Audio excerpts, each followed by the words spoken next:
Assalamualaikum warahmatullahi wabarakatuh.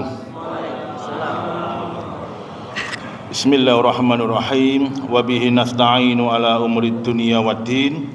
Wassalatu wassalamu ala asrafil anbiya'i wal mursalin habibina wa maulana Muhammadin sallallahu alaihi wasallam wa ala alihi wa ashabihi wa man tabi'ahum bi ihsanin ila yaumiddin.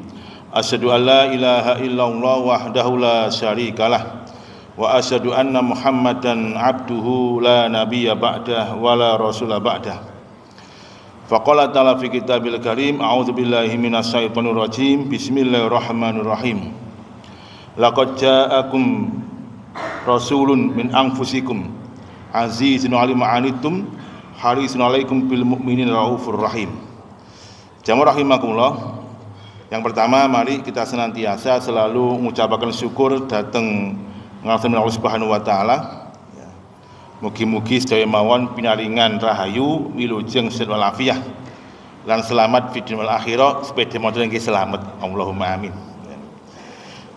Kemudian selawat ma'a salam selalu diturunkan pada junjungan kita Nabiullah Muhammad sallallahu alaihi wasallam. Hari ini kita masih merasakan bulan Rabiul Awal.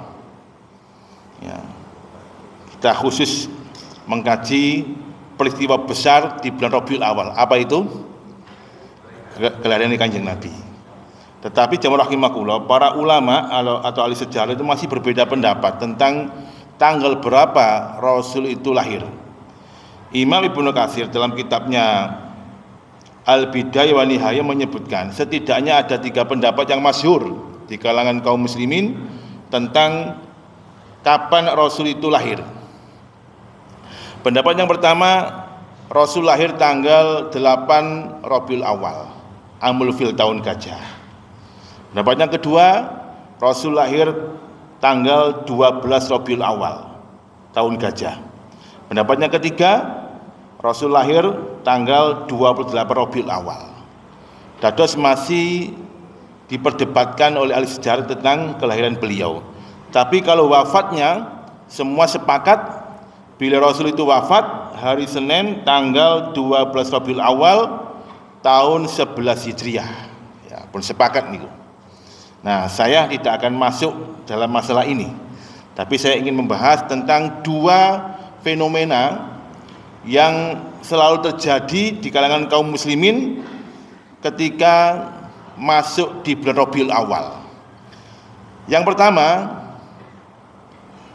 kebanyakan kaum muslim itu mengatakan mudah-mudahan kita ini diakui sebagai umat Kanjeng Nabi. Nah, ngoten nggih. Ngoten. Jadi mugi-mugi kita ini diakui sebagai umat Kanjeng Nabi. Yang pertama, yang kita bahas nanti dengan dalil yang sahih ya. Yang kedua, mudah-mudahan kita nanti dapat syafaat Kanjeng Nabi. Nah, itu nanti juga akan kita bahas. Karena kadang-kadang kita ini ngomong syafaat, ditanya apa itu syafaat, juga belum memahami. Nah, 2 hal ini jamaah rahimakumullah akan kita bahas ya pada malam hari ini supaya kita paham betul bagaimana Rasulullah SAW ya mencintai umatnya. Baik, ya. Yang pertama, ya, sudah jelas kita ini termasuk umat Kanjeng Nabi, jelas sudah. Hanya persoalannya nanti itu kita ini ketika bertemu Kanjeng Nabi, apakah Kanjeng Nabi itu senang ketemu kita karena memang Rasulullah itu 14 abad yang lalu sudah rindu bertemu kita, atau sebaliknya kita malah mengecewakan Kanjeng Nabi, kemudian Rasul pun kecewa dan mengusir kita sehingga kita nggak bisa bertemu Rasulullah. Nah, ini 2 hal ini yang perlu kita renungkan sama-sama. Imam Muslim dan Imam Bukhari dalam kitab Jami' Sahihnya itu meriwayatkan satu hadis dari sahabat Abu Hurairah. Ya. Hadisnya sangat masyhur bahwa suatu ketika Rasulullah itu melewati sebuah pemakaman. Ketika jalan-jalan di kota Madinah, beliau melewati sebuah pemakaman. Nah, ketika melewati pemakaman, beliau mengucapkan salam. Assalamualaikum ya ahlad diyar minal mu'minina wal mu'minat wa inna insya'ul bikum lahiqun. Ya, dados sunahnya jamaah kalau jenengan ini mas melaku ngelewati kuburan Sunnahnya mengucapkan salam. Assalamualaikum ya ahla diyar. Bene ana sing jawab waalaikumsalam dengan ndang Melayu ya. Berarti ana sing durung dikober si urip ya. Kemudian beliau dawuh ketika itu, wuditu an alqiya ikhwani, kata beliau, saya ini rindu untuk bertemu dengan ikhwanku, saudara-saudaraku. Para sahabat yang mengawal beliau itu heran, loh kita ini di sini bersama beliau kok dirindukan, ada apa ini? Maka mereka bertanya, salah satu sahabat bertanya, ada yang mengatakan Abu Bakar, ada yang mengatakan Umar bin Khattab, ya Rasulullah, alasna min ikhwanika, itu Kanjeng Nabi, bukankah kita ini semua adalah ikhwani panjenengan, sederek panjenengan, nggak usah rindu, kami selalu bersama panjenengan dimanapun jangan berada. Rasul pun tersinggung mengatakan, la bal antum ashabi, bukan, kalian semua adalah sahabat-sahabatku, sudah barang tentu akan bersamaku selalu. Loh, lajeng sinten ya Rasulullah ikhwan yang jenengan rindukan itu? Subhanallah jamaah, Rasul pun dawuh ngeten, hum yakununa min ba'dikum la yarawni wa yu'minuna bi. Mereka itu adalah orang-orang yang datang jauh setelah kamu sekalian, nggak pernah ketemu aku, nggak pernah melihat aku, nggak semasa dengan kita, tapi subhanallah mereka beriman kepadaku ya. Jadi nggak pernah ketemu Kanjeng Nabi, nggak pernah semasa dengan para sahabat, nggak pernah melihat Kanjeng Nabi, tapi mereka beriman kepada Rasulullah. Itulah ikhwan yang aku rindukan. Sahabat heran, bertanya kembali, ya Rasulullah, fa kaifa ta'rif ikhwanaka annahum yakuna min ba'dina? Bagaimana jenengan bisa mengetahui itu adalah sederek panjenengan, padahal mereka itu datang jauh setelah kita, nggak pernah ketemu. Loh, ya apa niki? Nek ketemu kan iso ngeri. Iki nggak pernah ketemu, tapi Rasul sudah mengaku itu ikhwannya. Nah, ngoten jamaah. Maka Rasul pun dawuh, aro'aita ana rajulan lau khail hurrun mukhajjalah. Bagaimana pendapat kamu kalau ada seseorang punya seekor kuda, hurrun mukhajjalah, kuda itu berwarna putih bersinar ya, putih bersih kuda itu, baina zuhri khaili duhmin buhmin, di antara kebanyakan kuda berwarna gelap kehitam-hitaman ya. Jadi ada seorang laki-laki yang kehilangan kudanya berwarna putih ya, goleki ngalor ngidul ngetang ngulon, ternyata kuda itu di antara ya ribuan atau ratusan kuda berwarna gelap dan hitam. Hal ya'rifu rajul khailahu, kata beliau, apakah laki-laki itu bisa menemukan kudanya? Bisa enggak? Ya bisa. Kenapa kok bisa? Warnanya putih di antara warna yang gelap ya.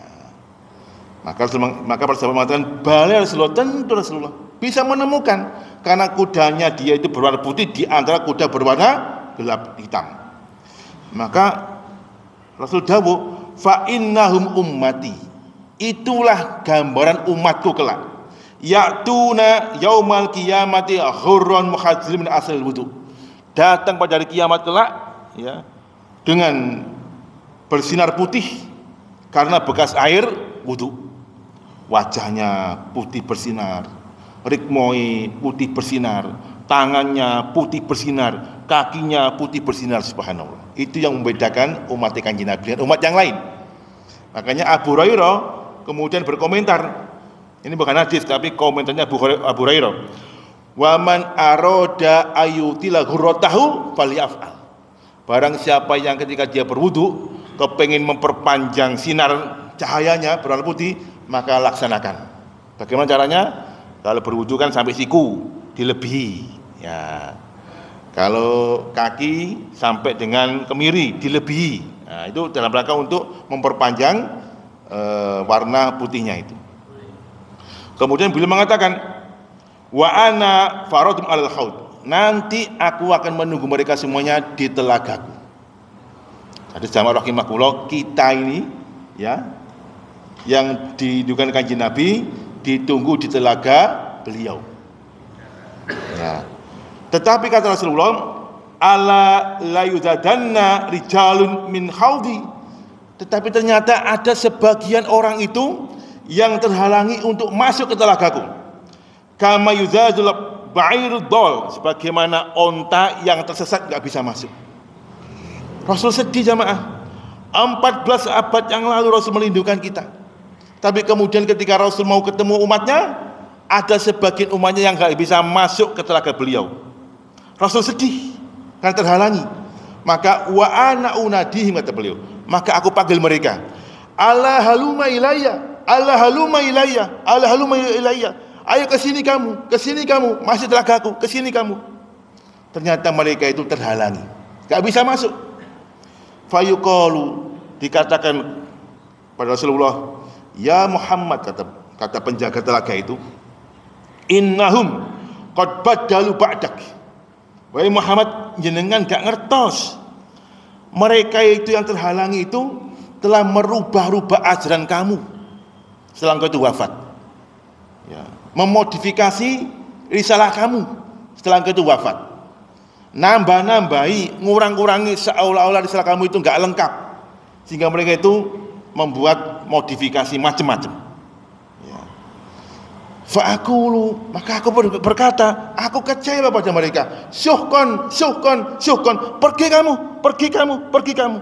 Subhanallah jamaah. Terus ada umat-umatnya nanti itu yang diusir Kanjeng Nabi, keranten kecewa Rasulullah itu.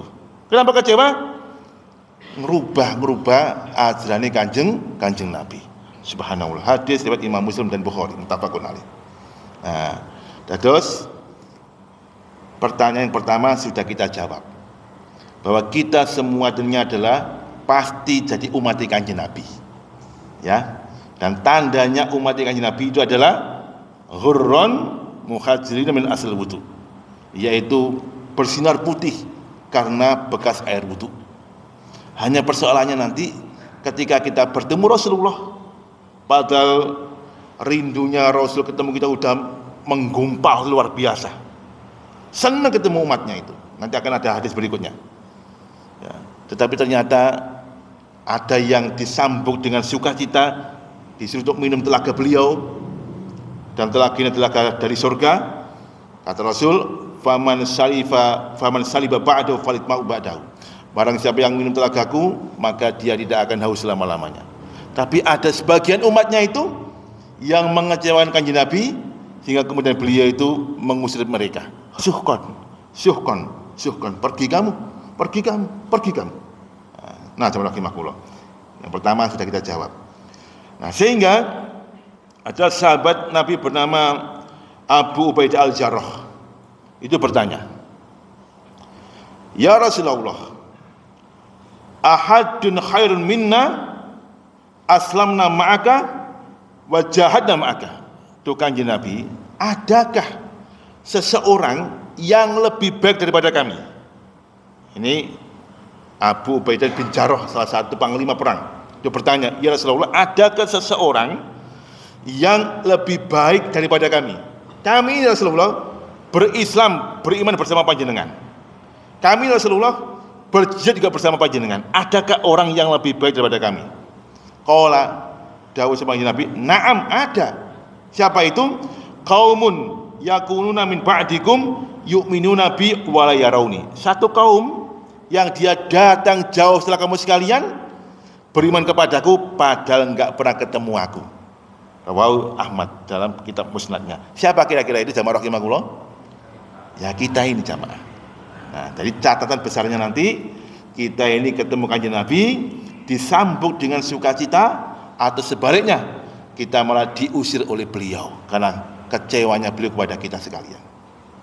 Ya, mudah-mudahan jamaah Masjid Babus Salam termasuk umat Rasulullah yang disambut dengan sukacita karena Rasul sudah rindu pada bertemu kita sekalian. Allahumma amin. Yang kedua jamaah rahimakumullah, tentang syafaat.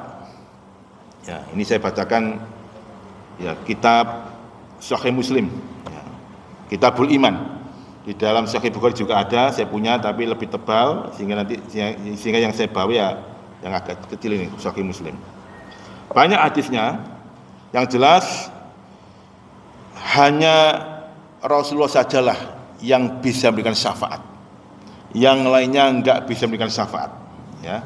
Hanya Rasul yang bisa memberikan syafaat. Apa syafaat itu? Ya. Syafaat itu, jemaah rahimakumullah, misalkan saya membangun musola, tetapi uangnya kurang 20 juta supaya musola ini bisa tegak berdiri, kurang 20 juta. Ada seorang muslim yang kaya, orangnya baik hati, namanya Ustadz Eko. Nah, tapi saya dengan Ustadz Eko ini nggak begitu akrab. Ternyata yang akrab dengan Ustadz Eko adalah Pak Win. Kebetulan Pak Win dengan saya ini akrab, maka saya minta tolong pada Pak Win. Pak Win, saya punya hajat bangun musola kurang 20 juta, janganlah dekat dengan Pak Eko. Coba deh sambungno saya dengan Pak Eko supaya hajat saya membangun masjid ini, musola ini bisa terselesaikan, dipinjami uang 20 juta. Oh nggih Ustaz, Pak Eko orangnya apik, tak antarkan dengan. Nah, Pak Win inilah yang memberikan syafaat, penyambung hajat kita. Nah, paham nggih? Nah, kita lihat sekarang hadisnya. An Abi Hurairah radhiyallahu an, dari sahabat Abu Hurairah, semoga Allah meridhoinya, bahwa Rasul bersabda, likulli nabiyyin da'watun mustajabah. Setiap nabi itu punya doa yang mustajabah, punya jatah satu doa yang sangat mustajabah. Tetapi kata Rasulullah, fata'ajjala kullu nabiyyin da'watahu. Tetapi setiap nabi sebelumku sudah mempergunakan jatah doa mustajabahnya itu untuk menghadapi umatnya. Ya, Nabi Ibrahim sudah dipergunakan doanya ketika beliau dibakar oleh Namrud. Nabi Lut juga demikian, sudah dipergunakan jatah doa mustajabahnya ketika beliau jengkel melihat kaumnya yang sodomi, melakukan penyimpangan seksual, LGBT, juga sama jenis. Maka Nabi Lut pun berdoa kaum Sodom dihancurkan di balik negerinya itu. Nabi Nuh juga demikian, dia malah susah, lama beliau berdakwah hanya dapat pengikut sedikit, kaumnya mengingkarinya, bahkan anak istrinya pun melawan dakwanya. Maka Nabi Nuh pun berdoa, terjadilah hujan besar dan tenggelamlah negeri Nabi Nuh. Semua para nabi sudah dipergunakan, Nabi Musa juga demikian.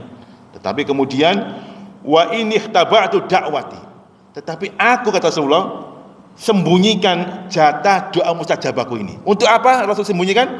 Syafa'atan li ummati yaumal qiyamah, sebagai syafaat kelak untuk umatku pada hari kiamat. Faya na'ilatun, syafaat itu pasti akan diterima insyaallah. Man mata min ummati la yusyrik billahi syai'an, umatku yang dia meninggal dunia tidak menyekutukan Allah Subhanahu wa taala. Muttafaqun alaih.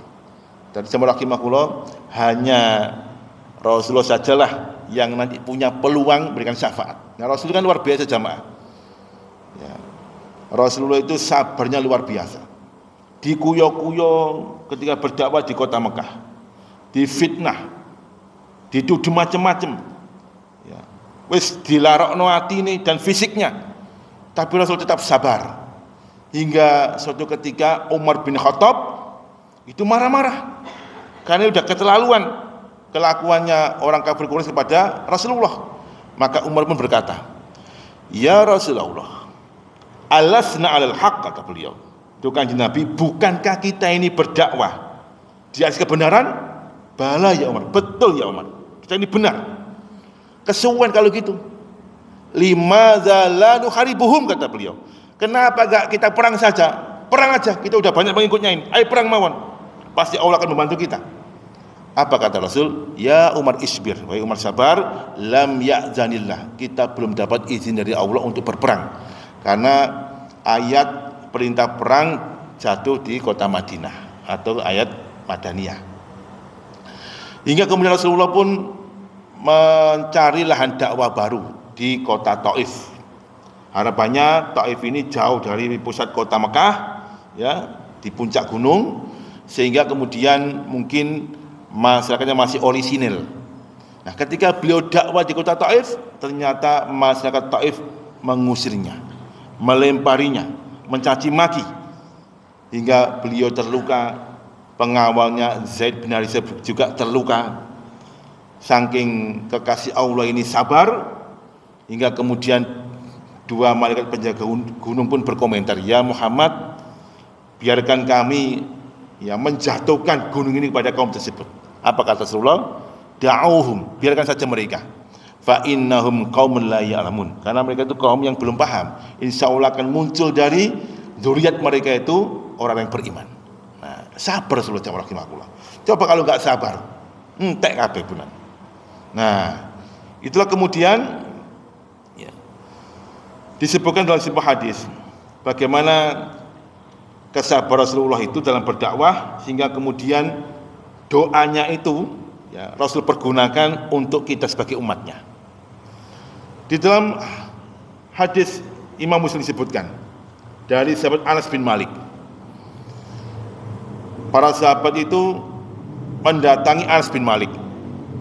Anas bin Malik ini sahabat Nabi yang sejak kecil sudah ngenger di rumahnya Kanjeng Nabi.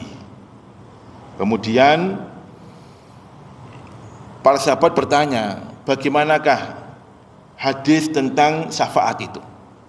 Karena di padang mahsyar nanti jamaah rahimakumullah, manusia itu berkumpul jadi satu, mulai jam umatnya Nabi Adam sampai umat akhir zaman, kumpul jadi satu. Dan kita itu menunggu waktu yang sangat lama sekali, nggak jelas mau diapakan kita itu, menunggu lama, panas sekali kondisinya, matahari pas di atas kepala kita, nggak ono ayub-ayubani, bingung kabeh umat itu manusia, bingung kabeh. Sebab dalam riwayat yang rojih, waktu kita dihisab itu setengah hari. Setengah hari itu berdekatan berapa tahun? 500 tahun. Bingung jamaah rahimakumullah, hingga kemudian ada suara mengatakan, "Atu ila nabiyikum, datangilah nabi-nabi kamu, mintalah tolong pada mereka." Nah, akhirnya datang manusia ini kepada nabi-nabi mereka. Fayatuna Adama. Pertama yang didatangi adalah Nabiullah Adam alaihissalam, dan mengatakan, "Ya Adam, anta abul basar." Wahai Adam, jenengan kan moyangnya manusia. Isfa' lana, tolonglah kami, beri kami syafaat. Mau diapakan kami di tempat ini? Bingung kami ini. Apa kata Nabi Adam? Lastu laha nafsi nafsi. Maaf, saya enggak punya syafaat. Hari ini urusannya dewe-dewe, nafsi-nafsi. Karena Allah pernah murka kepadaku dan marah kepadaku hingga aku diusir dari surga. Hari ini aku diminta pertanggungjawaban. Kenapa aku melanggar pantangannya memakan buah khuldi? Ngapunten, enggak punya syafaat, nafsi-nafsi. Kepada siapa kamu minta tolong ya Adam?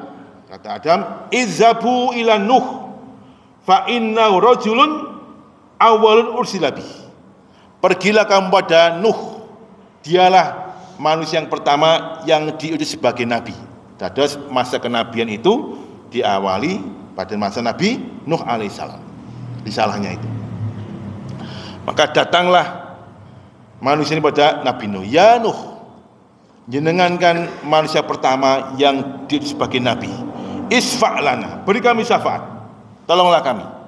Apa kata Nuh? Lastu laha nafsi nafsi. Aku enggak punya syafaat. Sekarang urusannya dewe-dewe. Kenapa demikian? Karena Allah telah murka kepadaku dan saya diminta pertanggungjawaban atas dosaku. Apa dosa Nuh? Subhanallah jamaah. Ternyata Nuh diminta pertanggungjawaban, enggak bisa menjadikan anak dan istrinya mengikuti dakwah beliau. Dimintai pertanggungjawaban. Ya. Meskipun itu bagian dari qodratullah, tapi tetap diminta pertanggungjawaban. Makanya hati-hati kita jamaah rahimahullah, terutama yang laki-laki sebagai kepala rumah tangga, ya, ayo anak bojo itu dibawa tanggung jawab panjenengan. Yang itu kawam, pemimpin, ya. Ojo sampai bapak rajin yang masjid, ibu rajin yang masjid, anak dijarno main HP. Ya Allah. Bapak ibu bebarengan budal subuh bareng-bareng. Ketika bapak emang ngugah anake, ibu ngomong, "Ojo digugat oleh Pak." Lah apa lo? Pegel iku mang ket mule. Jam pira mule nih? Jam 1 lah apa? HP-an lho. Nih, hati-hati. Terutama sholat jamaah rahimahullah. Saya pernah dicurhati salah seorang jamaah di Mojosari, bangga dengan anaknya yang selalu ranking. Tapi saya tanya, pripun sholat ibu? Ya, ngeten niku Ustaz, ibu sholat dengan yang sukses berarti. Sholat itu paling utama. Ya, sholat yang paling utama. Hati-hati. Kemudian Nuh gak bisa. Kepada siapa kamu minta pertolongan? Izhabu ila Ibrahim fa innahu khalilullah. Datanglah pada Nabiullah Ibrahim. Dialah khalilullah, kekasih Allah Subhanahu wa taala. Wah, kekasih Allah ini. Berarti kan dekat dengan Allah Subhanahu wa taala. Semangat ini kaum ini. Fayatuna Ibrahim. Mereka mendatangi Nabi Ibrahim. Ya Ibrahim, anta khalilullah. Wahai Ibrahim, jenengan kan kekasih Allah Subhanahu wa taala. Isfa' lana, beri kami syafaat. Apa kata Ibrahim? Lastu laha nafsi nafsi. Ngampunten Pak D. Dalam boten kagungan syafaat nafsi nafsi, urusannya dewe-dewe. Loh, kok bisa? Karena aku pun diminta pertanggungjawaban karena saya pernah berbohong. Seorang nabi pernah berbohong. Apa kebohongan Nabi Ibrahim? Ya, dia membohongi Namrud ketika beliau ini menghancurkan berhala-berhala kecil, dan kapak yang diberikan menghancurkan itu ditaruh di berhala yang sangat besar, seolah-olah sehingga hancurkan adalah berhala yang besar. Semua tuduhan kepada Ibrahim. Ibrahim itu yang hancurkan. Ibrahim itu siapa kalau dibuang dia? Maka Ibrahim dipanggil oleh Namrud dan mengatakan, ya Ibrahim, kamu yang menghancurkan semua berhala ini. Oh, sanes bos, sanes kula bos. Iki Kang Mas yang gede dewe iki, terbukti kapaknya dipegang oleh Kang Mas itu, berhalanya itu. Nah, mbujuki ngoten jamaah, nggih. Dimintai pertanggung jawaban oleh Allah Subhanahu wa taala. Padahal kan mbujuki kebaikan itu kan. Apa meneh koyo awan kok ngeten iki. Ya, ping pira mbujuki, bolak-balik mbojak tok. Ya. Nah, saya kasih catatan kecil. Ayo kita berusaha jadi orang yang jujur ya. Ya apa carane? Ayo kita jadi orang yang jujur. Wong bojo itu al-kizbu, dusta itu dosa yang paling Allah mboten senengi. Itu berdusta. Gak seneng Gusti Allah dengan orang yang berdusta. Makanya kita usahakan jadi orang yang jujur. Oleh karena itu, apalagi kalau seorang penguasa ya punya kekuatan, kemudian dia berdusta, Gusti Allah malah gak seneng. Dalam sebuah hadis riwayat Imam Muslim disebutkan, salah satun la yukallimuhullahu yaumal qiyamati. Ada 3 model manusia yang nanti tidak akan diajak bicara oleh Subhanahu wa taala. Wala yanzuru ilaihim, Allah enggak melihat mereka. Wala yuzakkihim, Allah pun tidak mensucikan mereka. Walahum azabun alim, kata Allah, kata Rasulullah. Dan mereka mendapatkan azab yang sangat pedih. Para sahabat merinding dan mengatakan, ya Rasulullah, khabu wa khasiru, kata beliau. Ya Rasulullah, sungguh celaka orang ini, rugi orang ini. Siapa mereka itu? Rasul menyebut yang pertama adalah malikun kadzabun, penguasa yang suka berdusta. Allah nggak suka itu. Dia dengan kekuasaannya bisa mengatur semuanya.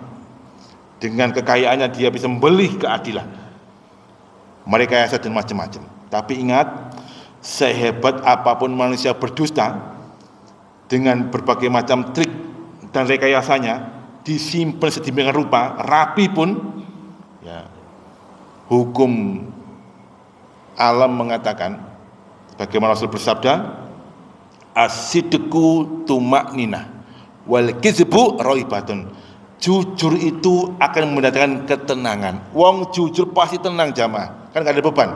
Tetapi al-kizbu raibatun, dusta itu bikin gelisah. Wes kalah. Sak hebat-hebatnya dia itu melakukan rekayasa dengan berbagai macam kekuatan yang dia miliki, dia gelisah dalam kehidupannya. Gak bisa tenang.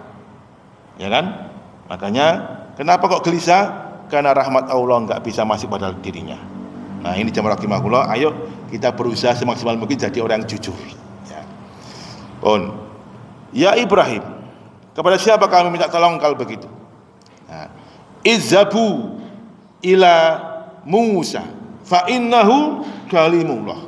Pergilah kamu pada Musa, dialah kalimullah, nabi yang bertemu dengan Allah dan berbicara langsung di Bukit Tursina. Wah, senang ini. Berarti pernah ketemu Gusti Allah, pernah berbicara. Maka datanglah umat ini pada Nabi Musa. Ya Musa anta kalimullah, isfa' lana. Wahai Musa, jangankan kalimullah, beri kami syafaat. Apa kata Musa? Lastu laha, saya enggak punya syafaat. Nafsi-nafsi urusannya dewe-dewe. Nah. Terus kalau gitu izhabu ila Isa ibnu Maryam, pergilah kepada Nabi Isa putra Maryam. Maka pergilah mereka ini pada Nabi Isa alaihissalam. Belum sampai mereka bertanya, Nabi Isa sudah tahu hajat mereka. Beliau menjawab, lastu laha, aku enggak punya syafaat. Beban berat bagiku dalam pertanggungjawaban, karena umatku itu menjadikan aku sebagai Tuhan. Maka hari ini saya diminta pertanggungjawaban. Nafsi-nafsi urusan dewi-dewi. Izhabu ila Muhammadin fa innahu khatimul anbiya wal mursalin. Ya. Pergilah kamu kepada Nabi Muhammad, dialah penutup para nabi dan rasul. Nah, ngoten jamaah. Maka datanglah ini umat kepada Nabiullah Muhammad sallallahu alaihi wasallam. Apa yang Rasul katakan kepada mereka? Masya Allah jamaah, Rasul itu sudah menyimpan kerinduannya itu 14 abad yang lalu, ingin ketemu umatnya. Ketika orang ini menuju Rasulullah, Rasul pun tersenyum mengatakan, Analaha, analaha, analah, akulah yang punya syafaat. Akulah yang punya syafaat. Akulah yang punya syafaat. Loh, ngoten jamaah. Ya. Dan Rasul ya hanya memanggil umatnya. Kemudian disebutkan fasta'zantu ila rabbi, maka saya pun minta izin kepada Tuhanku. Fayuzanoli fayuzana bi, maka Allah pun mengizinkan aku untuk meminta syafaat. Maka kemudian saya pergi ke sebuah tempat dan memuji Allah dengan sebaik-baik pujian, fa'asjudu, dan saya bersujud di hadapan Allah Subhanahu wa taala. Kemudian dikatakan, ya Muhammad, irfa' ra'saka, wahai Muhammad, angkat kepala kamu. Wa qul yusma' lak, katakan apapun pasti didengarkan perkataan kamu. Wasal batu'to, mintalah apapun maka permintaan kamu akan dikabulkan. Wasfa' tu syafa', bersyafaatlah kamu maka syafaat kamu akan diperkenankan. Nah, hanya Rasul jamaah yang bisa memberikan syafaat, dan syafaatnya itu juga atas izin Allah Subhanahu wa taala. Man dzalladzi yasfa'u indahu illa biizni. Jadi syafaat pun juga atas izin Allah Subhanahu wa taala. Fa aqulu, maka kemudian aku berkata, ya Rabbi, do Gusti Allah, ummati, ummati, ummati, umatku, umatku, umatku. Maka apa yang kamu minta ya Muhammad? Akhrij minan nar min ummati man kana fi qalbihi khardalun minal iman. Keluarkanlah dari neraka dan masukkan ke surga umatku itu apabila ada sisa imannya tinggal sebesar biji atom atau biji gandum, maaf, biji gandum. Ya. Biji gandum. Jangan bisa lihat berapa biji gandum itu, kecil kan? Nah, kecil jamaah. Jadi Rasul memberikan syafaat pada umatnya yang sisa imannya tinggal sebesar biji gandum atau biji jagung. fadkhilunal jannata, maka umat ini kemudian dimasukkan ke surga. Ya, setelah diproses masuk ke surga. Kemudian saya pun sujud kembali. Dikatakan, ya Muhammad, angkat kepala kamu. Wasfa'tu syafa', bersafalah kamu maka syafaat kamu akan diperkenankan. Ya Rabbi ummati, Duh Gusti Allah, umatku. Apalagi? Dikatakan, adkhil jannata man kan fi qalbi adna minhu. Subhanallah jamaah. Sebesar biji gandum Allah kabulkan, dimasukkan ke surga. Nah ini Rasul minta lagi, masukkan ke surga dari umatku yang sisa imannya lebih rendah daripada biji gandum. Fa yadkhiluna jannata, maka mereka dimasukkan ke surga. Rasul sujud kembali, sujudnya lama sekali. Kemudian dikatakan lagi, irfa ra'saka ya Muhammad, angkat kepala kamu, fasal fatu'tam, apa yang kamu minta akan diberikan. Wasfa'tu syafa', ya kamu bersyafaat akan diberikan syafaat kamu. Fa aku, maka saya mengatakan, ya Rabbi ummati, Duh Gusti Allah, umatku apa maneh. Ternyata Rasul mengatakan, adkhil jannata man kana fi qalbihi qala la ilaha illallah. Keluarkan dari neraka umatku yang di hatinya itu pernah mengucapkan kalimat la ilaha illallah. Jadi pernah mengucapkan kalimat tauhid la ilaha illallah akan masuk surga. Nah ini syafaatul uzma, syafaat yang sangat besar yang hanya Rasul punya, dan untuk umatnya yang ada keimanan dan tidak mati dalam kesyirikan. Rahimahullah. Dados intinya ya, di neraka nanti itu hanya ada dua golongan yang masuk neraka. Yang pertama orang kafir pasti masuk neraka. Innalladzina kafaru min ahli kitab wal musyrikina fi nari jahannam khalidina fiha, masuk neraka selama-lamanya. Yang kedua al mukminul asi, orang mukmin yang bermaksiat. Selama dia ini bermaksiat, ya maka tentu dia akan dibalas dengan kemaksiatan itu. Tapi selama dia itu mukmin, tidak menyekutukan Allah Subhanahu wa taala, maka dia akan dapat syafaat dan dia akan masuk surga. Ya, tidak akan selama-lamanya dia di neraka, tapi tentu dibalas setimpal sesuai dengan amal perbuatan dosanya di neraka. Tapi dengan syafaat Rasulullah mereka akan masuk surga kembali. Nah, tadi saya rahimahullah, kesimpulannya untuk dapat syafaat Kanjeng Nabi syaratnya hanya dua. Nah, kita ini ngomong bolak-balik syafaat, bukan syafaat. Tadi dulu, ya Anda dapat syafaat kalau memenuhi dua kriteria. Yang pertama, beriman kepada Allah dan Rasulnya dan tidak menyekutukannya. Iman. Karena orang musyrik tidak akan dapat syafaat. Sahabat bertanya, ya Rasulullah, siapakah dari umat panjenengan yang dapat syafaat kelak pada hari kiamat? Rasul mengatakan, as'adun nasi bisyafaat yaumil qiyamati man kana yaqulu la ilaha illallah khalisan min qalbihi wa nafsi. Manusia yang berbahagia yang dapat syafaat kepada hari kiamat adalah orang yang mengucapkan kalimat la ilaha illallah dengan penuh keikhlasan baik di hatinya maupun di jiwanya. Artinya intinya tidak menyekutukan Allah Subhanahu wa taala. Yang kedua, al-ittiba, mengikuti Kanjeng Nabi. Karena kalau kita mengikuti Kanjeng Nabi berarti kita mengikuti ajaran yang beliau sampaikan. Tidak menambah-nambahi, tidak mengurang-urangi, tidak memodifikasi, tidak merubah-rubahnya. Karena kalau kita melakukan itu, kata Rasulullah, syuhkon, Rasul kecewa dan kita akan diusir. Nah, jemaah rahimahullah, mudah-mudahan kita semuanya ini kelak menjadi umat beliau yang disambut oleh beliau dengan sukacita dan kita mendapatkan syafaat kelak fi yaumil qiyamah. Allahumma amin. Demikian aku qouli hadza. Assalamualaikum warahmatullahi wabarakatuh.